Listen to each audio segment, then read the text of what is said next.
ինչ եմ սովորել եւ ինչ կուզեմ դեր սորվի արևելահայերից ամուր լիները շատ ամուր են անգոտրուն են մանավանդ կանայք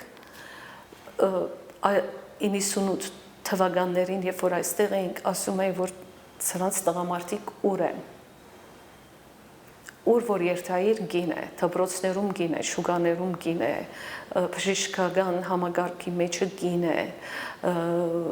ուսումնական համագարքերում մեջը գին էին այդ կնոջ ուժեղությունը ու երբ որ ես կգարձեմ որ շատ մեծ թեր ուներ այդ պատերազմին երբ որ արցախյան առաջին հաղթեցին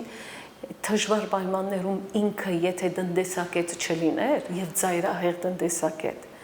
ինքը չէր կարող դրադագից դուրս գալ շվարած կմնար չէ ինքը գիտեր ինչպես պիտի դասավորե ինչպես իր ընտանիքի մեջքին պիտի կանգնի ու փաստը որ ինքը մնացել է իր հողին վրա իսկ իմ նախնիներս շարթվել են եւ դեղահանվել են